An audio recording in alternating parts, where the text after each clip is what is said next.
हाँ फारूक भाई बताएंगे कि जमीर कुरैशी जो कि वार्ड नंबर 136 से इलेक्शन लड़ रहे हैं, उनकी तबीयत खराब हो गई है, भद्रा हॉस्पिटल में एडमिट है। जी भाई, भद्रा हॉस्पिटल में जमीर कुरैशी एडमिट है। उनका बीपी लो हो गया है और काफ़ी परेशानी उनको पिछले 5 दिन से हो रही है। कैंपेनिंग के टाइम सुबह 10 बजे से रात के 2-2 बजे तक वो एक जज्बे को लेकर और आवाम की खिदमत को लेकर फिक्रमंद है और डोर टू डोर घूम रहे हैं। तो कई चक्कर, कभी कोई चीज़ की प्रॉब्लम हो रही है और रात में उनके भाईजान के ससुर जी का इंतकाल भी हो गया, उसमें भी एक सदमे में है और उसी चीज़ को लेकर आज वो भद्रा हॉस्पिटल में एडमिट है। अभी अपोजिशन वाले मारेंगे ताना कि भाई तबीयत खराब हो गई, क्या ये सहानुभूति ले रहे हैं? क्योंकि एमएलए इलेक्शन में भी एमएलए साहब जिसमें एक्टिव हुए थे उस समय ऐसा कहा गया था। सर, अपोजिशन का काम ही तो यही है। अपोजिशन हमेशा यही करेगा, चाहे वो अच्छा काम हो चाहे वो कुछ भी काम हो। अच्छे काम में भी वो अपोजिशन यही सवाल उठाएगा। लेकिन मैं आपको बता दूं, अगर आज जमीर कुरैशी 136 के हर घर के अफराद के दिल में बसा हुआ है। जमीर कुरैशी आज यहाँ लेटा हुआ तो क्या हुआ, जमीर कुरैशी के सारे लोग हर घर में जाके उसका प्रचार करेंगे इंशाल्लाह ताला। और आप देखोगे जो जोश और जो मोहब्बत लोगों में दिख रही है, इंशाल्लाह ताला 20 साल में पहली बार एक स्थानीय उम्मीदवार बहुत भारी वोटों से जीतने जा रहे हैं। वालेकुम भाई, गुजारिश ये है कि जम्मू भाई और मैदान में वो इतनी मेहनत के साथ आज 4 महीने से वो अपना दिन रात एक कर दिया है। आज इतनी तकलीफ में आ गया कि उसको अपने आप को होश नहीं है कि मुझे खाना पानी क्या होता है, और उसको लेके आज वो बीपी लो हो गया, भद्रा हॉस्पिटल में एडमिट करना पड़ा है। तो आप उसके लिए वो अभी एक्टिव है, आप क्या कर रहे हैं उसके लिए तो अभी कर रहे हैं, और जो समाज की जरूरत डोर टू डोर है वो दवा भी कर रहे हैं। जनता उनके साथ मिलके वो उस काम को अंजाम दे रही है। वो भाई भरो भर्ती है, उनकी कमी हम लोग महसूस नहीं होने देंगे। हम सब आवाम मिल के उनको जो हालत चल रहे उनको इंशाल्लाह जिता के लाएंगे और अच्छे वोट से जिताएंगे। क्योंकि वो 4-5 महीने तो हम लोग के बीच में बहुत मेहनत कर रहे हैं और नौजवान बच्चे हैं। हम लोग यहाँ 20 साल से देख चुके हैं नगर सेवक को क्या किया हमारे सामने, कुछ नहीं किए हैं। हम लोग को सिर्फ बर्बाद किए, खाली धुआं से लोगों को बीमार किए। हमें लोग खुद हमको बीमारी है, टीबी की है, सांस की है, वो धुआं के जरिए से। और ये आए हैं तो ये हमको वादा किए इंशाल्लाह पूरा करेंगे हम लोग का।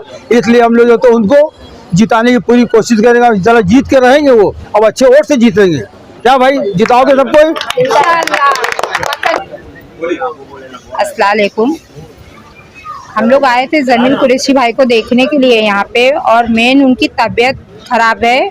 और हम लोग जितने लोग हैं यहाँ एरिया के लोग, लोकल लोग, हम लोग सब लोग दुआ कर रहे हैं कि जमीर कुरैशी भाई अच्छे हो जाए। मेन वो किसी से डर की वजह से नहीं तबीयत उनकी खराब हुई है। इंशाल्लाह सारी पब्लिक हम लोग मिलकर जमीर भाई के बहन जितनी है, खाला है, माएँ हैं, सब मिलकर हम लोग कैंपेन कर रहे हैं। घर घर जाकर इंशाल्लाह हम लोग वोट मांगेंगे और लोगों को जिता के लाएंगे जमीर कुरैशी भाई को।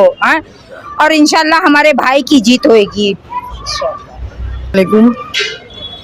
भाई जमीर कुरैशी भाई बीमार है, इसका ये मतलब नहीं कि हम लोग भी बीमार हैं। वो बीमार हैं, वो बेड पे लेटे हैं। आज यहाँ का हर बच्चा जमीर कुरैशी है। ये जमीर कुरैशी का अकेला इलेक्शन नहीं है, ये हम सब लोगों का इलेक्शन है। उनके लिए हम सब लोग जमीर कुरैशी बन जाएंगे और उनका इलेक्शन लड़ेंगे, उनके लिए कैंपेनिंग करेंगे, घर घर जाके वोट मांगेंगे। ये बच्चा जमीर कुरैशी है, ये बच्चा जमीर कुरैशी है, ये बच्चा जमीर कुरैशी है। हर बच्चा जमीर कुरैशी बनकर, हर नौजवान जमीर कुरैशी बनकर इलेक्शन लड़ेगा और इंशाल्लाह जीत के लाएंगे जमीर कुरैशी को। अस्सलाम वालेकुम। हम लोग यूनियन वाले, रिक्शा स्टैंड के यूनियन वाले, हर किसी के लिए मेहनत की है। अब आज के दिन हम लोग जमीर भाई को सपोर्ट कर रहे हैं और जमीर भाई के लिए वोट मांगी है, उनके लिए मेहनत करेंगे। आप भी जो उनके साथ हैं? हम हर चीज़ से उनके साथ खड़े हैं। कभी भी जरूरत पड़ेगी एनी टाइम 24 घंटा हम लोग उनके साथ में खड़े रहेंगे। जहाँ वोट मांगने का रहेगा वोट मांगिए, जहाँ जरूरत पड़ेगी वहाँ हम लोग खड़े रहेंगे। बोलिए। अस्सलाम वालेकुम। ज़मीर कुरैशी हम लोगों की शान है। हम उसके लिए इस तरह से हैं जैसे एक समा के लिए परवाना होता है, और इंशाअल्लाह ज़मीर कुरैशी को हम इतनी बहुमत से जिता कर लाएंगे कि लोग सोच भी नहीं सकते। हमारे साथ महिलाएं बहुत ही काफ़ी तादाद में हैं जो उसके लिए दिन रात दुआएं करती हैं और गली गली जाकर, घर घर जाकर उसकी कन्विंसिंग करते हैं वो। और हम जवान, बूढ़े, बच्चे एक होकर लड़ेंगे इंशाअल्लाह। ज़मीर को कमज़ोर समझना बहुत मामूली बात है तुम लोग के लिए, लेकिन हम जानते हो कितना ताकतवर है। अल्लाह ने उसे जो कुव्वत दी है वो किसी को नहीं है। और इंशाअल्लाह ताला 16 तारीख को हम सबको बता देंगे कि ज़मीर कुरैशी क्या चीज़ है और हम क्या है जो उसके लिए दिन रात मेहनत कर रहे हैं। हमारी मेहनत इंशाअल्लाह रायगा नहीं जाएगी। बच्चे, बूढ़े, हमारी औरतें, हमारी बहनें दिन रात एक किए हुए हैं, इसलिए नहीं कि हम हार मान जाएंगे। अगर ज़मीर कुरैशी आज थोड़ा सा कमज़ोरी महसूस कर रहा है तो कमज़ोरी उसकी नहीं, वो जिस्मानी कमज़ोरी थोड़ी सी है, रूहानी कमज़ोरी हमारे अंदर कम नहीं हुई है। इंशाअल्लाह दिन ब दिन बढ़ती है और बढ़ती जाएगी। और 15 तारीख को हम इतनी मेहनत कर देंगे कि आपको महसूस करेंगे कि हाँ ये लोग मेहनत करने वाले लोग हैं, और अल्लाह ने चाहा तो कामयाबी हमारी ही होगी।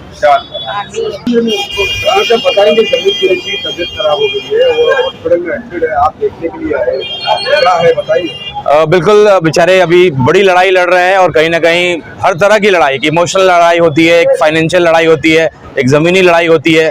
यहाँ तो जो कैंडिडेट हैं, यहाँ जो उनकी गुंडागर्दी कही है, धमकीबाजी कही है, हर घर में जो है कि पानी काट देंगे, आपके बिल्डिंग को तोड़ देंगे, आपका ऐसा करेंगे वैसा करेंगे। अरे भाई क्या ऑक्सीजन को भी बंद कर देंगे क्या?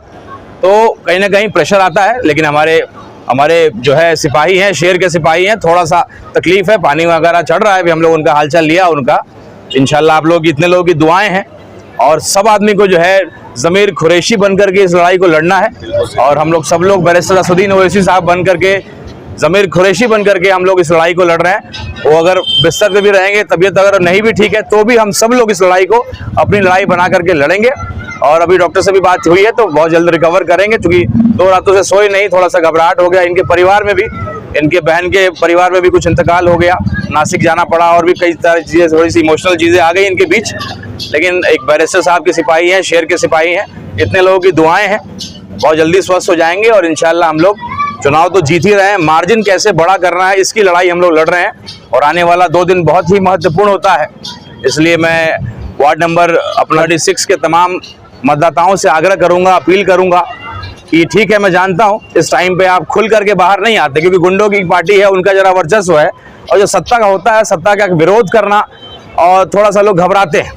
लेकिन मैं कई कार्यालयों में गया, वो समाजवादी पार्टी के कार्यालय में बैठे हुए, लेकिन इशारा कर रहे हैं कि दिल में पतंग है, लेकिन कुछ मजबूरियां हैं कि हम सामने नहीं आ सकते हैं। कुछ ऐसी परिस्थितियां हैं, चूंकि सब अगल बगल के रहने वाले लोग हैं, तो कोई खुल करके विरोध नहीं करता है, खुल करके किसी पार्टी का झंडा नहीं उठाता है। लेकिन गवंडी के सभी हमने वार्डों में घूमा है, तो एक एक व्यक्ति के दिल में पतंग है। वो कह रहे हैं कि बिल्कुल चुपचाप हम लोग बटन दबाएंगे, और एक शुरुआत होगी। ये जो वार्ड नंबर हम लोग 136 में लड़ रहे हैं, तमाम गवंडी इलाके में, ये जो हम लोग BMC का चुनाव जीतेंगे, इसके बाद विधायक भी जीतेंगे, इंशाल्लाह लोकसभा का चुनाव भी जीतेंगे। एक शुरुआत हमारे ज़मीर कुरैशी साहब, हमारे अतीक अहमद साहब, जो भी हमारे कैंडिडेट AIMIM के लड़ रहे हैं, बड़ी मजबूती से लड़ रहे हैं। और अंडर करंट है, ये अंडर करंट जब रिजल्ट आएगा तो यहाँ के जो नेता हैं, जो 20 साल से जो है अपना वर्चस्व बनाया हुआ है, नशे में पूरे गवंडी को धकेला हुआ है, ऐसे लोगों को करारा जवाब मिलेगा, पैरों तले ज़मीन खिसकने वाली है जिस दिन रिजल्ट आएगा। जैसे कि ज़मीर कुरैशी के कार्यकर्ताओं से धमकियां भी आ गई। बिल्कुल, यहाँ तो AIMIM जैसे ही आता है तो लोगों के पेट में दर्द हो जाता है। यहाँ अबू आज़मी साहब का एक स्टेटमेंट है, कहते हैं कि भैया अगर तुमको अपनी क़यादत चाहिए तो पाकिस्तान चले जाओ। तो आप मुसलमानों के हितैषी बनते हैं, उनके नेता बनते हैं, तो गिरिराज सिंह जो बयान दे रहे हैं, भाजपा के नेता जो बयान दे रहे हैं, वही आप भी दे रहे हो, तो फ़र्क क्या पड़ गया?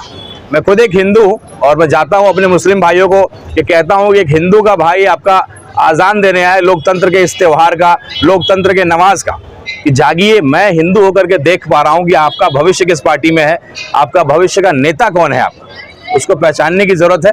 और इसकी शुरुआत हो गई है। गवंडी विधानसभा, बड़े बड़े करोड़पति यहाँ से चुनाव लड़े, नवाब मलिक साहब लड़े, अबू आज़मी साहब लड़े, लेकिन आपने देखा स्कूटी पर चलने वाले व्यक्ति को किस तरीके से जनता ने पसंद किया।